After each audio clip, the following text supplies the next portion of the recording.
Cari amici, l'1 settembre 1983 un aereo passeggeri coreano è stato abbattuto da 2 missili aria-aria sparati da un caccia sovietico, facendolo precipitare in mare con devastanti conseguenze. Vediamo di capire cosa è successo, con l'aiuto del report ufficiale ICAO stilato ben 10 anni dopo, ovvero dopo che Boris Yeltsin, in seguito alla caduta dell'Unione Sovietica, ha rilasciato il loro rapporto e soprattutto ha consegnato la scatola nera trattenuta dai sovietici fino a quel momento.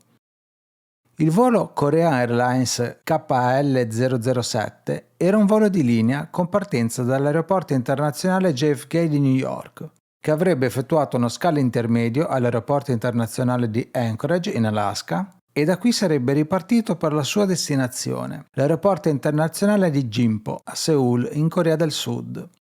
L'aereo in questione era un Boeing 747-230B che volò per la prima volta il 28 gennaio 1972 e fu consegnato il 17 marzo dello stesso anno alla compagnia aerea Condor della Germania occidentale con la registrazione di ABYH.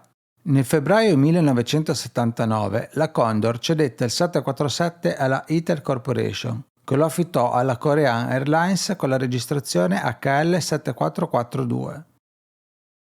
Da adesso in avanti attraverseremo parecchi fusi orari diversi, quindi per praticità e per seguire il rapporto ufficiale di ICAO, che è l'Organizzazione Internazionale dell'Aviazione Civile, tutti gli orari saranno espressi in formato UTC, Universal Time Coordinated, in italiano Tempo Coordinato Universale, che è l'ora di riferimento internazionale e corrisponde al GMT, Greenwich Mean Time, ora media di Greenwich. Il 747 in questione era partito da New York alle 4:05 del 31 agosto 1983 e dopo un tranquillo volo atterrò ad Anchorage alle 11:30. Ad Anchorage l'aereo fu rifornito per la restante tratta di volo oceanica. Inoltre, secondo la prassi attuata dalla compagnia, il personale di volo e di cabina fu sostituito da altro personale più riposato, che arrivato ad Anchorage il 30 agosto alle 22:37 fu ospitato nell'ostello Korean Airlines e l'indomani è raggiunto l'aeroporto alle 11:30. Il briefing delle operazioni di volo si è svolto nella sala operativa della CAL ed è stato effettuato dal flight dispatcher della compagnia aerea, in italiano ufficiale delle operazioni di volo. Costui assiste nella pianificazione del volo tenendo conto di tutte le costanti e le variabili del volo in programma. Ad esempio, durante il briefing è stato consegnato ai piloti un NOTAM che informava che il radiofaro omnidirezionale VOR DME di Anchorage era fuori servizio dal 23 agosto fino al 2 settembre 1983, quindi non ne sarebbe stato possibile l'utilizzo. Un NOTAM è un avviso contenente informazioni essenziali per il personale coinvolto nelle operazioni di volo. Indica lo stato normale di un componente del sistema dello spazio aereo oppure il reintegro di una funzione.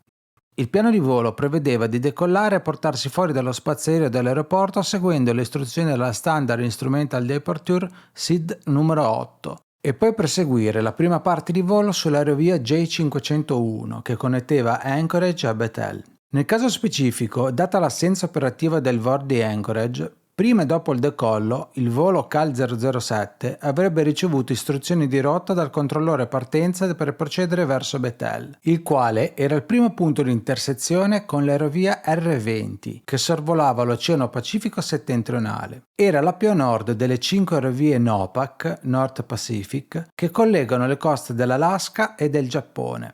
Per buona parte della tratta, purtroppo, la R20 passava molto vicina a quello che allora era lo spazio aereo sovietico, al largo della costa della penisola della Kamchatka, sfiorandolo nel punto più vicino a soli 32 km di distanza.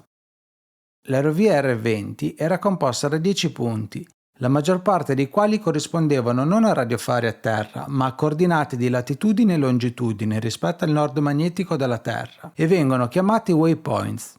Questi punti di navigazione venivano inseriti nel sistema di navigazione inerziale INS, Inertial Navigation System, direttamente dai piloti attraverso il computer di gestione di volo CDU, Control Display Unit. I piloti dovevano prestare particolare attenzione durante questa fase, perché, come ho detto, la rotta passava per buona parte molto vicino allo spazio aereo sovietico e gli anni 70-80 non erano stati privi di tensioni nell'ambito della guerra fredda.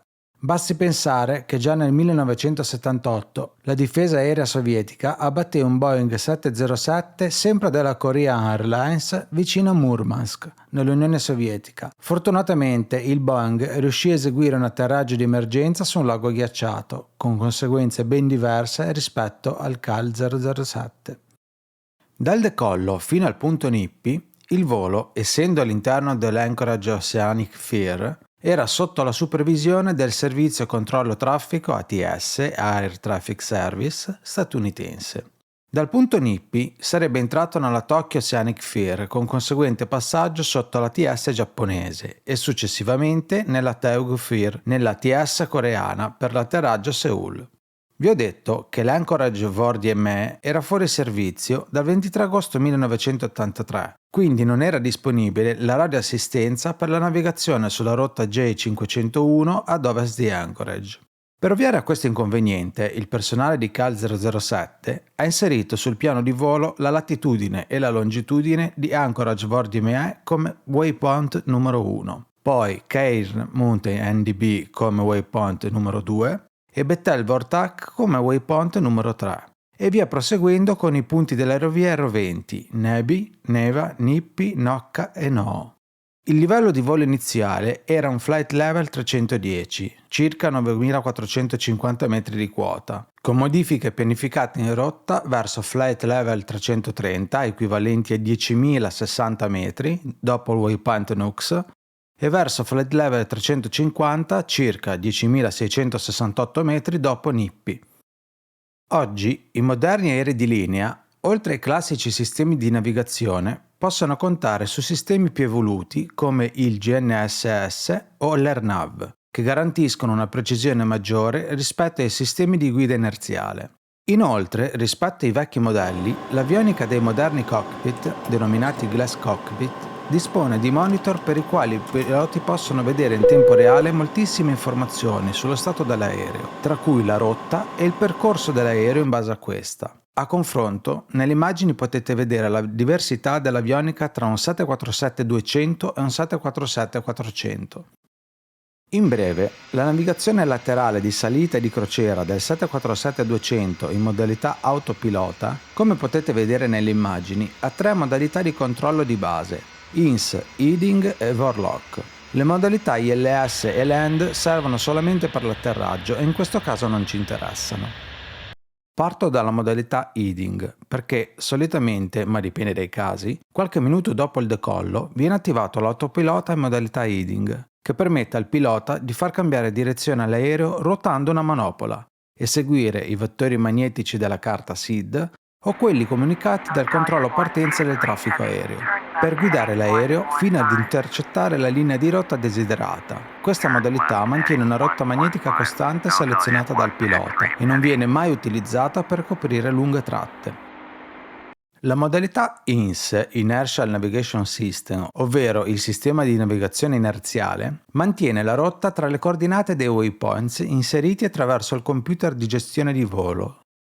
Per utilizzare questa modalità, però, bisogna che innanzitutto il selettore della modalità di pilota automatico sia posizionato su INS e che l'aereo sia diretto nella direzione corretta ed entro una distanza massima di 13,9 km da tale linea di rotta. Se tuttavia l'aereo si trova a più di 13,9 km dalla linea di rotta pianificata, quando il pilota ruota il selettore della modalità Heading a INS, l'aereo continuerà a seguire la rotta magnetica selezionata in modalità Heading.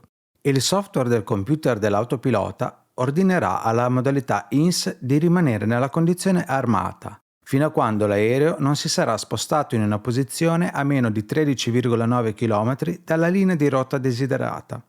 Una volta accaduto ciò, la modalità INS cambierebbe da armata a cattura e da quel momento in poi l'aereo seguirebbe la rotta tra i waypoints inseriti nel computer di gestione di volo. Infine, la modalità VOR-LOC. Il VOR, acronimo di Very High Frequency Omnidirectional Range, è un radiofaro omnidirezionale a terra che trasmette segnali in radiofrequenza di tipo VHF a 360 gradi.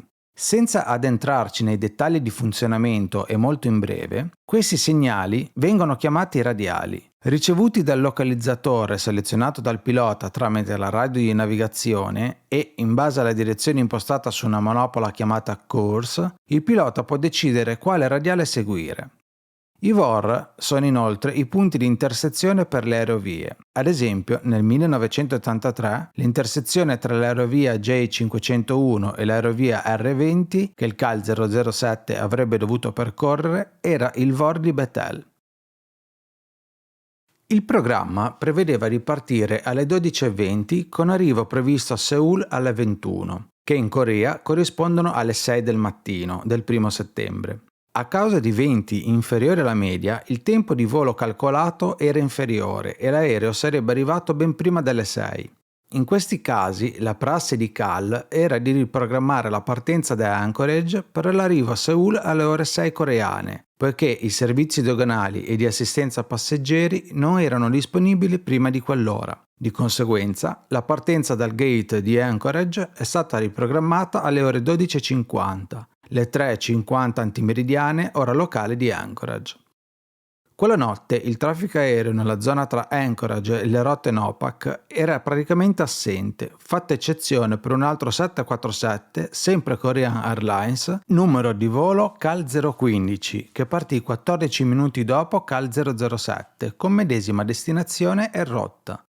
Sul volo CAL 007 erano imbarcati 240 passeggeri di varie nazionalità, 3 membri di volo, 20 assistenti di volo e 6 membri del personale della compagnia aerea a bordo per un trasferimento a Seul.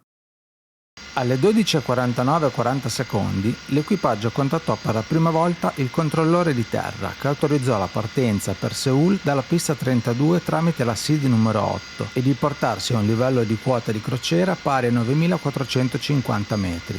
E alle 12:50:27 ha richiesto l'autorizzazione per il pushback dal gate numero 2 e 5 minuti dopo l'autorizzazione al rullaggio fino alla pista.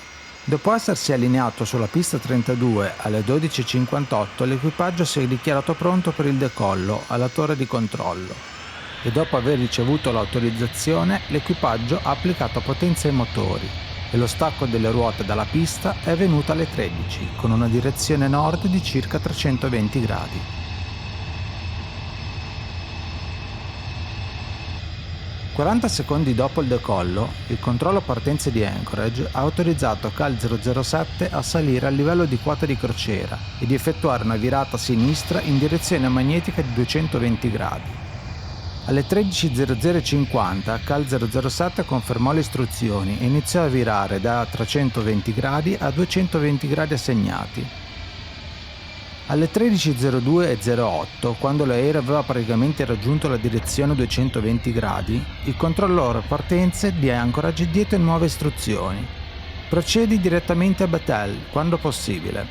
Alle 13:02:13 l'equipaggio confermò le istruzioni ricevute e accese il pilota automatico A in modalità di comando heading, iniziando una virata a destra per procedere direttamente verso Bethel. Circa 50 secondi dopo l'attivazione del pilota automatico, l'aereo ha raggiunto una rotta magnetica di circa 246 gradi, che non è stata cambiata per le successive ore nonostante, secondo il piano di volo, molti cambiamenti nella rotta magnetica erano richiesti per l'attraversamento dei vari waypoints. Secondo le registrazioni dell'FDR, l'acronimo di Flight Data Recorder, ovvero la famosa scatola nera che in realtà è arancione, la rotta magnetica è rimasta in media per tutto il volo sui 245,4 gradi, con variazioni da 244,9 gradi a 246. Nella ricostruzione degli eventi è emerso che molto probabilmente quando l'autopilota è stato acceso in modalità heading, l'equipaggio aveva l'intenzione di intercettare l'aerovia J501 tra il waypoint 1 e il waypoint 2. Secondo le registrazioni dell'FDR, la manopola del selettore della rotta era stata impostata per una manciata di secondi su una rotta magnetica di 242-243 gradi, che corrispondeva a procedere secondo il piano di volo e l'intenzione dei piloti all'intercettazione dell'aerovia J501. Ma durante questa virata a destra, l'equipaggio, avendo l'autorizzazione a procedere diretto verso Bethel, decisero di aumentare i gradi, impostando la nuova rotta magnetica di circa 246 gradi. Il sunto è che il controllo partenze di Anchorage, vista la quasi totale assenza di traffico aereo, non diede l'obbligo di seguire una rotta magnetica, ma si limitò a concedere di volare diretti per Bethel, quando possibile. Non era necessario agire sulla manopola e aumentare i gradi a 246, perché l'equipaggio doveva sapere che si stava avvicinando alla J501 da destra, o meglio da nord. Virare a 246 gradi e non impostare la modalità INS furono le cause per cui il Cal 007 si trovò da subito con un errore di direzione che lo portò a sconfinare sui cieli sovietici. Alle 13:05 e 13 secondi il controllo partenze di Anchorage diede istruzioni all'equipaggio di Cal 007 di contattare la RTCC di Anchorage, Air Route Traffic Control Centers, sulla frequenza 125,7 MHz del Kenai RCAG. In una manciata di secondi confermarono le istruzioni e contattarono Anchorage RTCC con la radio VHF-2, riferendo che stavano salendo per quota 9450 metri. Le comunicazioni radio avvenivano tramite tre apparati VHF-1, VHF-2 e VHF-3. VHF-1 era impostata, come da prassi, sulla frequenza internazionale d'emergenza di 121,5 MHz. VHF-2 era utilizzata per comunicare col controllo d'area, in questo caso la RTCC Anchorage. VHF-3 era lasciata in stand-by per le comunicazioni con la compagnia e i bollettini ATIS. Alle 13:28 la RTCC di Anchorage informò l'equipaggio che sia il servizio radar e la copertura radio RCAG Kenai erano terminati e chiese di contattare il settore RCAG di Bethel sulla frequenza 125,2 MHz. In quel momento l'aereo si trovava nell'area di copertura del Cane Mountain NDB, fuori rotta di 11 km a nord dell'aerovia J501. L'equipaggio non fu informato di questa deviazione, poiché aveva ricevuto l'autorizzazione a recarsi direttamente a Bethel, con piena libertà di manovra. Adesso alcuni si staranno chiedendo ovviamente che cos'è un RTCC oppure che cos'è un RCAG, o anche l'NDB. In breve possiamo dire che l'RTCC, Air Route Traffic Control Centers, che è nominata così solamente negli Stati Uniti, altrove chiamata ACC, Area Control Center, è una struttura responsabile del controllo degli aeromobili che volano nello spazio aereo di sua pertinenza, denominato FIR, Flight Information Region. In questo caso la regione è l'Alaska e parte dei mari che la circondano. L'RCAG, Remote Center Air to Ground, è un sistema di torri radio remote per le comunicazioni. Servono ad ampliare la copertura radio della RTCC, in pratica dei ponti radio. L'NDB, Non Directional Beacon, è un radiofaro non direzionale perché non fornisce radiali da poter seguire come accade con i VOR, ma svolge la funzione di fornire un punto di riferimento, un po' come i fari marittimi per capirci. Tornando al volo, abbiamo detto che nei pressi del Cane Mountain NDB, abbreviato in CRN, l'aereo era a 11 km dalla rotta pianificata. In considerazione di ciò, possiamo affermare che il sistema di navigazione inerziale non è stato utilizzato. Se fosse stato attivo, sarebbe stato all'interno del binario di 13,9 km per la cattura del sentiero di rotta. Quindi l'elettronica avrebbe modificato i parametri e portato al 747 sull'aerovia J501, cosa che in effetti non è accaduta. Alle 13:28 e 20 secondi, come richiesto in precedenza dalla RTCC di Anchorage, l'equipaggio del volo Cal 007 contattò il settore RCAG di Bethel e riferì che stava per raggiungere 9.450 metri di quota. Il controllore prese atto delle informazioni ricevute e diede istruzioni di riferire superato il punto Bethel.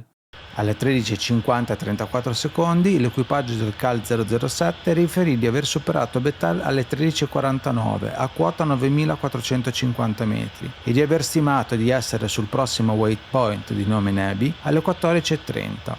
Il controllore prese atto delle informazioni ricevute e diede istruzioni di segnalare il passaggio su Nebi all'RTCC di Anchorage sulla frequenza 127,8 MHz dell'RCAG dell'isola di St. Paul.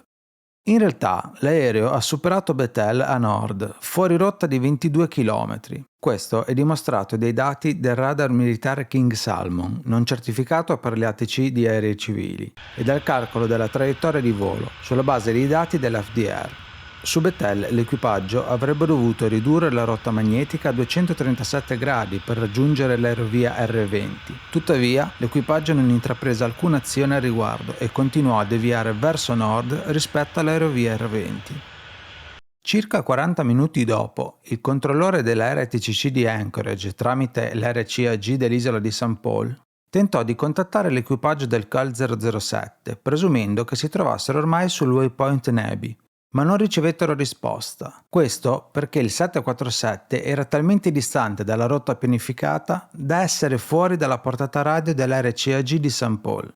L'equipaggio del volo che seguiva il CAL 007, ovvero il CAL 015, sintonizzato sulle stesse frequenze, notando la difficoltà radio di quest'ultimo, decise di fare da ponte radio e comunicare all'RTCC le informazioni del volo 007. CAL 015 inoltrò che il waypoint Nabi era stato oltrepassato alle 14:32, ora stimata per il passaggio sul prossimo waypoint Niva ore 15:49. Il controllore confermò la ricezione di queste informazioni da CAL 015 e chiesero di trasmettere a CAL 007 di segnalare il passaggio su Niva sulla frequenza 128,2 MHz, frequenza dell'RCAG sull'isola di Shemya. Come hanno mostrato i calcoli e il modello del volo CAL 007, quando è passato attraverso del waypoint Nebi, l'aereo aveva una deriva a nord di circa 111 km. E quando ha superato virtualmente il punto Niva era ormai a 296 km di distanza dall'aerovia R20. Ormai il 747 si trovava all'interno dello spazio aereo sovietico. Infatti, alle 15:51 i servizi radiotecnici della difesa aerea sovietica situati sulla penisola della Kamchatka hanno rilevato un obiettivo aereo a cui è stato assegnato il numero 6065. I sovietici tentarono di contattare CAL 007 via radio, ma non rispose e continuò in direzione del confine di Stato sovietico, già all'interno del suo spazio aereo.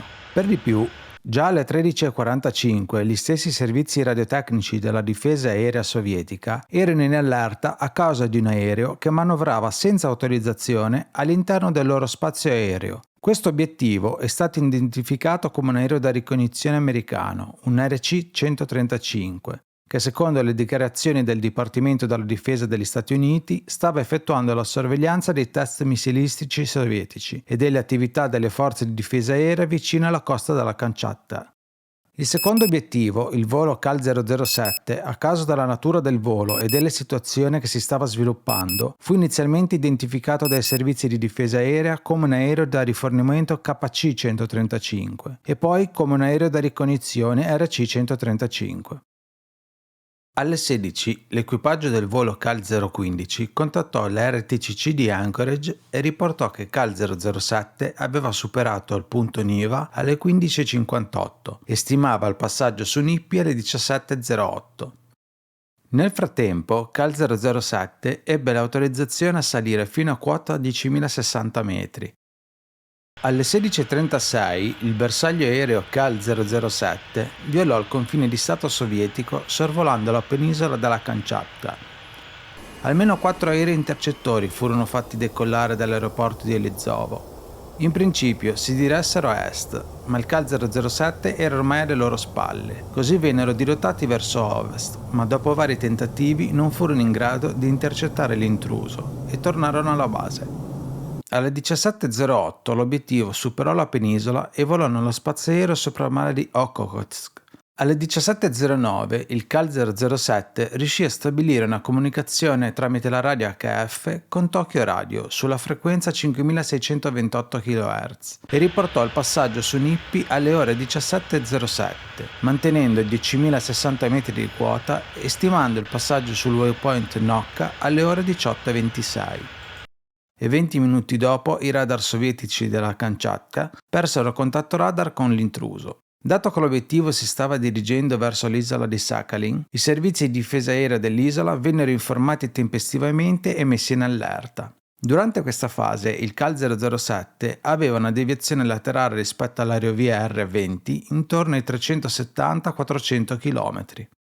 Nel frattempo, la difesa aerea di Sakhalin si aspettava di vedere comparire sui propri radar il CAL 007, cosa che avvenne alle 17:45. Allo stesso tempo, un aereo caccia intercettore Sukhoi Su-15 con identificativo 805 fu fatto decollare dalla base aerea di Sokol. Alle 17:46 un MiG-23 con identificativo 163 fu fatto decollare da Smirnik. L'ordine del comando aereo fu che il contatto era un obiettivo militare e doveva essere distrutto se avesse violato il confine di Stato per la seconda volta. All'intercettore 805 fu ordinato di seguire e identificare l'obiettivo che a quel punto stava per entrare nella baia di Terpenia. Il caccia si diresse a nord-est per intercettare l'intruso. Alle 18 virò a sinistra di 180 gradi per posizionarsi in coda sulla destra del CAL 007. Alle 18:08 il pilota dell'805 riferì di poter vedere il bersaglio a una distanza compresa tra 4 e 5 km, ma a causa dell'oscurità non riuscì a identificare il tipo di aereo, ma vide 4 sci di condensazione. Questo lo portò a pensare di trovarsi dietro a un RC-135. Poco dopo alle 18:12 l'intruso fu interrogato dall'805 utilizzando il sistema di identificazione elettronica amico-nemico, ma non ottenne alcuna risposta da parte del CAL 007, poiché gli aerei civili non erano dotati di tali sistemi militari, operanti su frequenze diverse rispetto al transponder del 747. Inoltre, il pilota del caccia non provò a contattare il 747 sulla frequenza di soccorso dei 121,5 MHz, perché non era previsto nelle normative in vigore nell'Unione Sovietica. Un minuto dopo fu dato l'ordine al pilota di distruggere l'obiettivo, ma l'ordine però fu subito modificato, imponendogli di attendere fino alla violazione del confine di Stato. Alle 18:15 CAL 007 ha richiesto a Tokyo Radio un livello di volo superiore e un minuto dopo, alle 18:16, violò il confine di Stato per la seconda volta, sorvolando l'estremità meridionale dell'isola di Sakhalin. Un ufficiale del comando della difesa aerea sovietica espresse alcuni dubbi sull'identità del velivolo, quindi ci furono momenti di confusione sul fatto che l'aereo intruso avesse luci di segnalazione accese oppure no. Successivamente, l'incarico di distruggere l'aereo è stato confermato con il commento: se non ci sono luci non può essere un aereo passeggeri. Alle 18:18 il pilota dell'805 riferì, in risposta alle domande del comando aereo, che le luci di navigazione e il faro lampeggiante del bersaglio erano accesi. A quel punto, il controllo di terra sovietico, in piena confusione, ordinò al pilota dell'805 di accendere le luci a intermittenza come segnale di avvertimento e di costringere in qualche modo di fare atterrare l'intruso alla base di Sokol. Poi gli fu ordinato di sparare una raffica di avvertimento con i suoi cannoni da 23 mm, ma essendo buio e non avendo proiettili traccianti caricati nel pod del cannone, questi erano invisibili all'equipaggio del 747. Infatti, la registrazione del registratore audio CVR all'interno della cabina non conteneva alcuna indicazione che l'equipaggio fosse a conoscenza di essere sotto intercettazione da parte di un aereo militare. Nello stesso momento, Tokyo Radio diede l'autorizzazione a CAL 007 a salire a quota 10.668 metri e di eseguire un controllo radio perché la ricezione delle loro chiamate era molto disturbata. La salita in quota portò il 747 ad accelerare. Questa manovra, vista come un diversivo antiattacco, fece sì che il Su-15-805 superasse il 747, portandolo ovviamente in una posizione in cui l'ingaggio non era possibile. Così il pilota del caccia, Gennady Nikolaevich Osipovich, rallentò, scese di quota per 2000 metri e risalì in modo da ritrovarsi nuovamente dietro al 747. A questo punto il comando sovietico ordinò nuovamente la distruzione dell'obiettivo. Dalle trascrizioni risulta evidente che il fattore tempo era diventato una considerazione fondamentale nei centri di comando, poiché l'aereo intruso stava per abbandonare i cieli sopra l'isola di Sakhalin. Di conseguenza non sono stati compiuti sforzi esaustivi per identificare l'aereo, anche se apparentemente rimanevano alcuni dubbi sulla sua identità. Il pilota dell'805 ricevette istruzioni di distruggere il bersaglio con il fuoco dei cannoni, ma il pilota Osipovich riferì di ripiegare per provare con i missili. 2 missili aria-aria K8 furono lanciati dall'805 alle 18:25 e 30 secondi, da una distanza compresa tra gli 8 e gli 11 km dal bersaglio. Alle 18:26 minuti e 02 secondi il CVR del 747 ha registrato un forte rumore e 2 secondi dopo un altro. Questi furono gli esatti momenti delle detonazioni dei due missili. 11 secondi dopo il 747 iniziò a salire con un ratio di salita massimo pari a 2133 metri al minuto. In pochi secondi raggiunse un'altitudine di 11.658 metri, fino a quando l'autopilota si disinserì in automatico. In quel momento i piloti spinsero in avanti la cloche per portar giù l'aereo, ma questo non rispondeva ai comandi. Quando l'aereo puntò il muso verso il basso, iniziò un'imbardata discendente a spirale con un rollio massimo di 52 gradi a sinistra. Per un breve periodo la velocità di discesa aumentò fino a oltre 3.657 metri al minuto, per poi stabilizzarsi a 1.524 metri al minuto. In questo momento, circa alle ore 18:27, CAL 007 tentò di avvisare Tokyo Radio di una rapida decompressione, ma il segnale, rumoroso e debole, non fu compreso. Nei successivi 15 minuti, Tokyo Radio tentò di stabilire contatti radio con CAL 007, ma tutte le trasmissioni rimasero senza risposta. I dati radar hanno mostrato che il velivolo ha volato per almeno 9 minuti in una spirale discendente, molto probabilmente in stallo aerodinamico, andando incontro alla sua fine inabissandosi in mare in una miriade di frammenti. Il pilota del Su-15, Osipovic, interrogato dai ICAO durante le indagini, dichiarò che il primo missile colpì in prossimità della coda, mentre il secondo fece saltare metà dell'ala sinistra dell'aereo. L'affermazione inerente al secondo missile probabilmente era errata. I missili furono lanciati con un intervallo di 2 secondi ed esplosero con lo stesso intervallo. Il primo missile era dotato di guida a ricerca di calore con un sistema passivo che si agganciava a una fonte di radiazioni infrarosse, come lo scarico dei motori degli aerei, ed esplodeva a contatto. Il secondo missile aveva una guida radar semiattiva ed esplodeva in prossimità del bersaglio. Entrambi i missili avevano una portata massima di 18 km con una testata ad alto esplosivo da 20 kg, progettata per produrre 1400 frammenti di acciaio, ciascuno tra i 3 e i 18 grammi, che venivano dispersi in avanti su un angolo compreso tra 18 e 21 gradi rispetto alla direzione di volo. Ora, se il secondo missile avesse distrutto metà dell'ala sinistra, le trasmissioni con Tokyo Radio, pur se rumorose e incomprensibili, non avrebbero proprio avuto luogo perché l'antenna radio HF1 era posizionata all'estremità dell'ala sinistra e, come registrato dal CVR per ben 2 volte, i piloti dichiararono che i motori erano funzionanti. Ciò suggeriva che il missile a guida infrarossi non puntò direttamente su un motore, ma con molta probabilità sulla zona di coda. I danni principali che subì il 747 furono agli impianti idraulici 1, 2 e 3 e a vari cablaggi e cavi per la movimentazione delle superfici di controllo di poppa. Oltre a questi si creò uno squarcio nella paratia di pressione posteriore che fece perdere compressione alla cabina dell'aereo. La posizione di impatto con l'acqua era a nord dell'isola di Moneron, al largo della costa sud-occidentale dell'isola di Sakhalin. L'area del relitto si trovava su una cresta sottomarina in acque internazionali con una profondità media di 200 metri. Circa un mese dopo l'incidente, dopo che i sommozzatori della Marina sovietica avevano localizzato il relitto sul fondo del mare, furono inviati dei sommozzatori civili sovietici che operavano a bordo di una nave da trivellazione, la Michael Mirking. Essi iniziarono a ispezionare il relitto mediante campane ad aria, principalmente per trovare e recuperare i registratori di volo.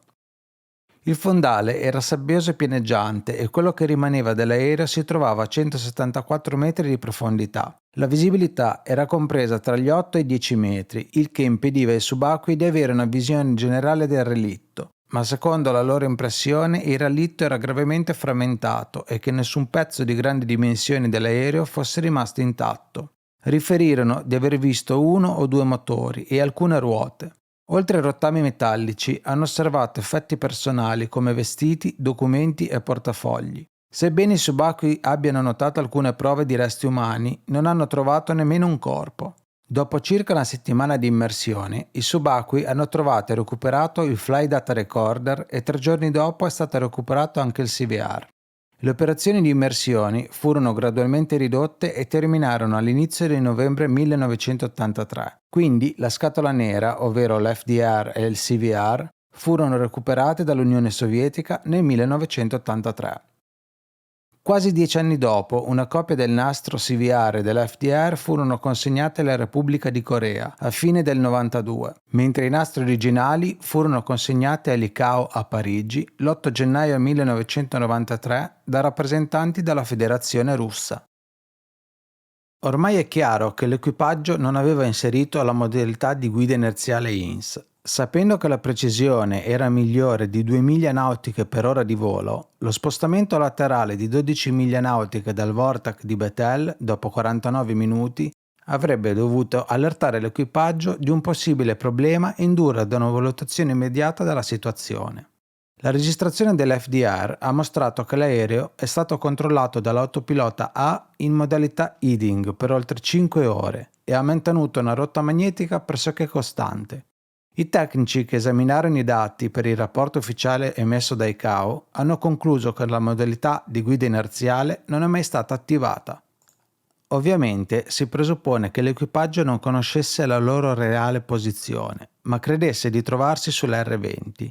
Però sorge spontaneo domandarsi perché l'equipaggio non ha tentato di capire come mai non riusciva a comunicare via radio con Anchorage dopo aver lasciato la copertura RCAG di Bethel.